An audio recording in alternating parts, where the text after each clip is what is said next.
नमस्कार, मैं एम बलडोदिया अभिव्यक्ति के माध्यम से आपसे जुड़ रहा हूं।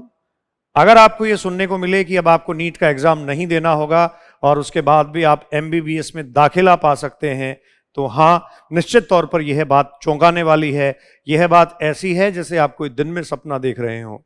लेकिन अगर आप तमिलनाडु में पैदा हुए हैं तो ऐसा होने वाला है। तमिलनाडु की एमके स्टालिन सरकार ने एक ऐसा बिल पास किया है जिससे अब नीट के द्वारा जो नेशनल एंट्रेंस एग्जामिनेशन है, नेशनल एलिजिबिलिटी एंट्रेंस एग्जाम, जो एमबीबीएस के लिए होता है, मेडिकल कॉलेजेस में एडमिशन या दाखिले के लिए होता है, तमिलनाडु के बच्चों को वो नहीं देना पड़ेगा। ये सरकारें कब क्या कहती हैं, क्यों कहती हैं, ये सिर्फ और सिर्फ इनकी अपनी राजनीतिक महत्वाकांक्षाओं और फायदों पर निर्भर करता है। पॉलिटिकल बेनिफिट्स क्या हो सकते हैं, कैसे मैसेजेस जो हैं वो पब्लिक में जा सकते हैं और पब्लिक सेंटिमेंट्स को कैसे कैश किया जा सकता है, इसका भरपूर फायदा उठाना जानती हैं राजनीतिक पार्टियां। और सबसे बड़े जिम्मेदार हैं इसमें हम, जो ऑलवेज इमोशनल फूल बन जाते हैं।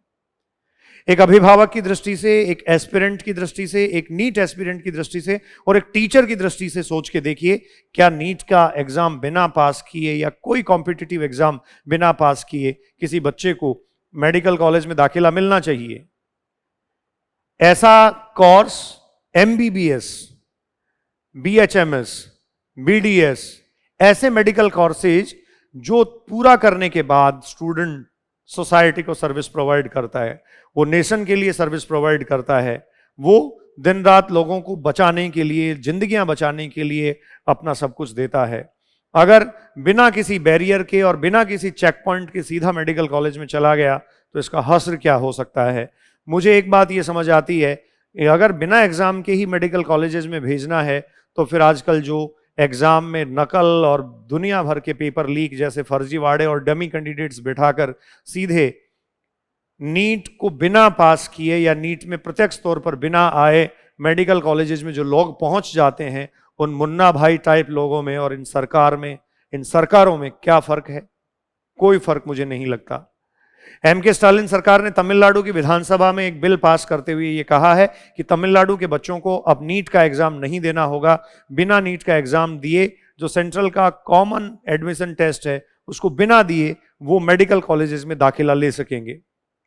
एमके स्टालिन सरकार का यह भी दावा है कि वो समाज के सभी वर्गों को बराबर इसमें सुविधा मुहैया करवाना चाहते हैं, सभी लोगों को बराबरी का हक देना चाहते हैं। तो केवल एक द्वार, एक प्रवेश द्वार नीट वहां नहीं होना चाहिए मेडिकल में अगर बच्चे जाना चाहते हैं।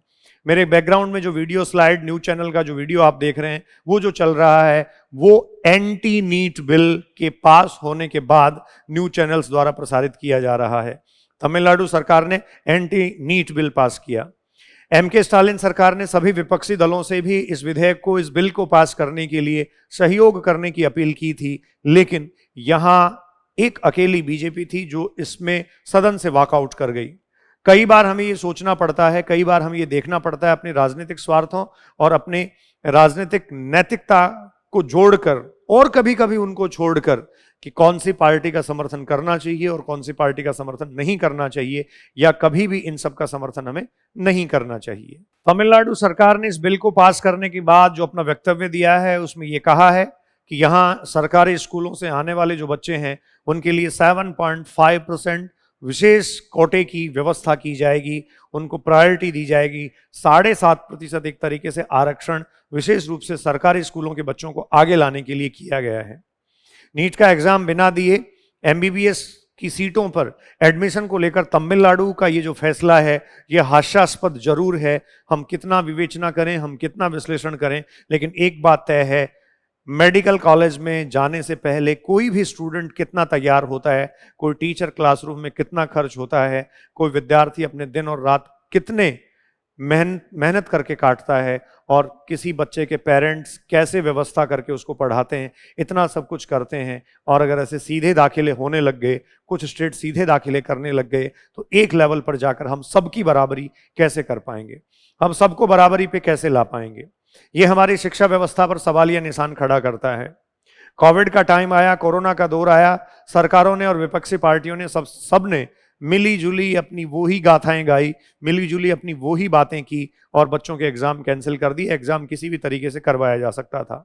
ये राजनीतिक पार्टियां, ये सरकारें तब एग्जाम करवा लेती हैं जब इनको लगता है कि एग्जाम करवाने से फायदा है, और तब तक एग्जाम्स कैंसिल कर देती हैं जब इनको लगता है कि एग्जाम करवाने से कोई फायदा नहीं है। तमिलनाडु में होने वाले नीट एग्जाम को आने वाले समय में कैंसिल किए जाने और एंटी नीट बिल पास करने, इस विधेयक को पारित करने के साथ सरकार ने यह भी स्पष्ट किया कि छात्रों की जो आत्महत्याओं का मामला है, जो विद्यार्थियों के सुसाइड केसेज हैं, उनको रोकने के लिए, उन पर तनाव और दबाव को घटाने या उन पर दबाव जो आ जाता है परीक्षाओं के कारण, उसको कम करने के लिए इस प्रकार के फैसले लिए गए हैं। आपको ज्ञात होगा 12 दिसंबर को पूरे देश भर में नीट परीक्षा आयोजित करवाई गई है, जिसमें करीब 16 लाख विद्यार्थी परीक्षा में बैठे हैं। और 11 सितंबर को धनुष नाम के एक बच्चे ने तमिलनाडु में सुसाइड कर लिया था, आत्महत्या कर ली थी, जो पहले से नीट के 2 अटेम्प्ट दे चुका था, तीसरे अटेम्प्ट में अपीयर होने वाला था। एक शिक्षक होने के नाते पूरी जिम्मेदारी के साथ, पूरे उत्तरदायित्व के साथ और पूरे आत्मविश्वास के साथ मैं ये बात कर सकता हूं, कभी भी सुसाइड करने के पीछे जो तनाव और दबाव होता है वो पढ़ाई के कारण नहीं होता, उसके कई अन्य कारण होते हैं। जब बच्चा पढ़ने लगता है, उसको चीजें समझ आने लगती हैं और वो कॉम्पीट करने की स्थिति में आता है, तब वो तनाव और दबाव में नहीं होता, उसमें कॉन्फिडेंस और आत्मविश्वास आता है। और वो कॉन्फिडेंस, वो आत्मविश्वास उसको दुनिया में कहीं भी स्थापित करने के लिए कारगर होता है, पर्याप्त होता है। लेकिन सरकारों के और हमारे जो पॉलिसी मेकर्स हैं, इनके दोहरे मापदंड भी मुझे समझ नहीं आते।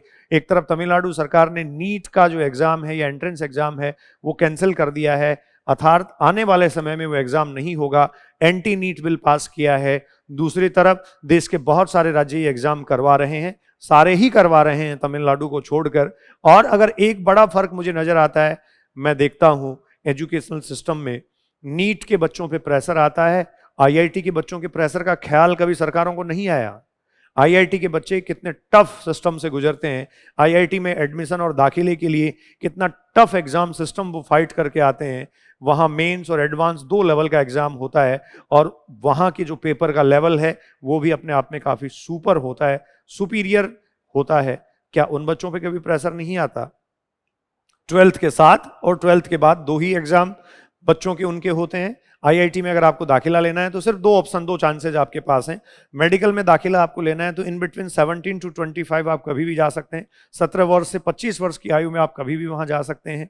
कभी भी आप एडमिशन एग्जाम जो है वो देके, एंट्रेंस एग्जाम देके दाखिला ले सकते हैं। तो ये दोहरे मापदंड क्यों हैं? हाँ, इसका एक कारण ये रहा होगा कि जो नीट है उसमें ज्यादा मैच्योर स्टूडेंट्स की रिक्वायरमेंट होती है। लेकिन वहां दूसरी बात मुझे जो ऑब्जेक्शनेबल लगती है वो ये है, इधर आईआईटी में कम उम्र का बच्चा जाता है। अब आप कह रहे हैं उस पर तो दबाव नहीं आता, जबकि नीट वाले पे दबाव आ जाता है। तो ये कैसी व्यवस्था है? मुझे लगता है ये सरकारें और ये राजनीति लगातार इस शिक्षा को, इस शैक्षिक व्यवस्था को, इस एजुकेशनल सिस्टम को खोखला करती जा रही हैं। जागरूक होने की आवश्यकता है। इनकी हाँ में हाँ मिलाने से हम रोजाना अपने आप को खो रहे हैं। हमारे आने वाली पीढ़ियों के नीचे आने, उनके गिरने और उनके क्षरण के लिए लगातार हम उत्तरदायी हो रहे हैं।